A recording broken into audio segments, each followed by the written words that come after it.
Centuries passed before these objects emerged from the earth, real artifacts long hidden and meticulously documented, each one now forcing historians to rethink what we know of the ancient world. Yet despite exhaustive analysis, their true meanings remain sharply debated, and every discovery raises more academic questions than answers. The evidence is undeniable, but clarity remains elusive. To understand how chance unearthings can upend accepted history, we begin with a scroll so unusual that its very survival defies expectation: the Copper Scroll. In 1952, deep inside Cave 3 at Qumran, archaeologists uncovered a remarkable discovery: a scroll not of parchment or leather, but hammered copper, corroded nearly solid by centuries underground. Unlike the other Dead Sea Scrolls, this one could not be unrolled without destroying it. The solution was drastic. In Manchester, conservators used a fine saw to slice the artifact lengthwise, producing 23 curved strips that could finally be read. Each fragment revealed columns of Hebrew text etched with unusual precision onto the metal surface. The Copper Scroll stands apart from its ancient peers for more than its material. Its contents are a meticulous inventory, 60 entries, each detailing a cache of treasure: jars of silver, gold ingots, vessels, and ritual objects, all described with exacting directions. The quantities are staggering. Over 40 talents of silver, more than 1,000 kilograms, are listed alongside stores of gold, with some estimates placing the total value in the millions by modern standards. Yet not a single cache described in the scroll has ever been found. For manuscript conservators, the scroll's physical state posed extraordinary challenges. Copper's tendency to corrode meant that every cut risked obliterating words forever. One conservator later described the process as a race against time, each strip revealing new writing, but also new damage. Chemical analysis confirmed the metal was nearly pure copper, riveted into sheets and rolled into a cylinder measuring nearly 2.5 meters long when reconstructed. This was a test of skill and conservation practice. Scholars have debated the scroll's origin since its discovery.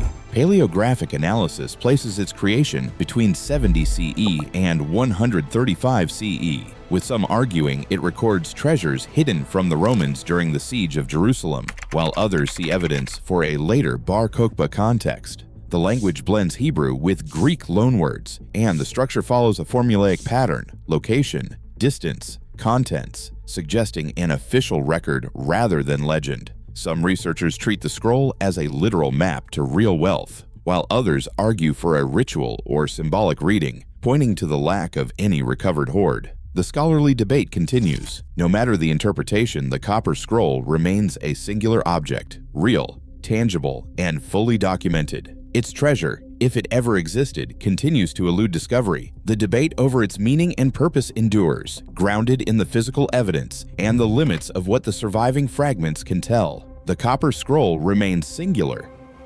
Across rivers, burial mounds, and ancient battlefields of Europe, more than 170 swords have surfaced bearing a name that resonates through the centuries: Ulfberht. Each blade stamped with this distinctive mark dates from the 9th to the 11th century, a period when most European swords were forged from iron riddled with impurities. Yet the Ulfberht stand apart. Metallurgical analysis reveals a level of steelmaking that should have been impossible for the era. The best of these swords are crafted from crucible steel, containing carbon levels as high as 1.4% and almost no slag at all. This purity matches standards achieved only in later industrial centuries, and the forging process required furnace temperatures close to 1,600 degrees Celsius, well beyond the reach of typical medieval technology. The mystery deepens under the microscope.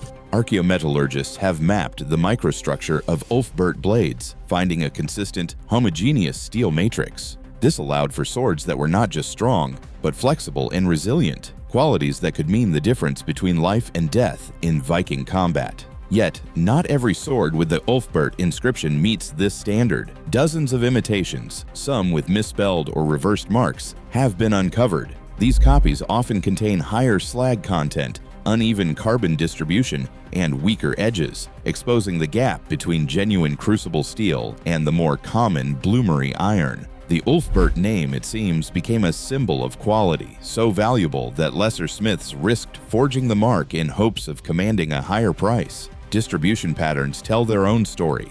Genuine Ulfberht swords have been found from Norway and Finland to Germany and the banks of the Volga. This wide reach suggests not just elite weaponry, but a network of trade and exchange connecting distant cultures. Chemical signatures in the metal, traces of lead, arsenic, and tin point to ore sources in the Taunus region near Frankfurt, supporting the idea of local European production, even as the steelmaking technique itself echoes methods from Central Asia and India. Debate continues over whether the technology was imported or independently developed, but the consensus is clear: these blades were centuries ahead of their time. For researchers, the Ulfberht swords remain a source of both fascination and frustration. The precise methods used to achieve such purity are still under investigation, and the identity of the original Ulfberht, whether a single smith, a family, or a workshop, remains uncertain. What is certain is that these swords, authentic and fully documented, challenged the limits of medieval metallurgy and reshaped our understanding of early European trade and technology.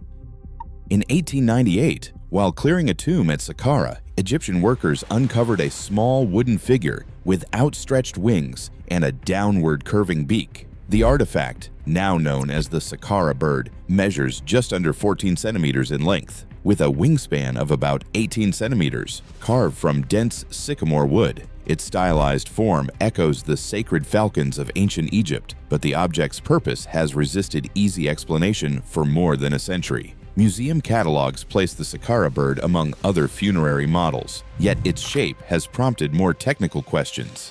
The straight, level wings and upright tail differ from typical bird effigies. Some have pointed to the aerodynamic outline, suggesting the possibility of an ancient understanding of flight. In the early 1990s, a replica was built and subjected to wind tunnel tests. The model demonstrated some lift under controlled conditions, but the original's solid wood construction and lack of stabilizing features made sustained flight impossible. No contemporary evidence links the artifact to practical aeronautics, and the experiment's parameters remain unpublished in mainstream engineering literature. Most Egyptologists, including curators at the Egyptian Museum in Cairo, interpret the Saqqara bird as a symbolic or ceremonial piece, likely a representation of the soul or a votive offering for the afterlife. The absence of inscriptions or associated texts leaves room for debate, but the prevailing view treats the object as a ritual artifact, not an early glider. The question of its true function remains open, shaped as much by its enigmatic form as by the limits of the archaeological record.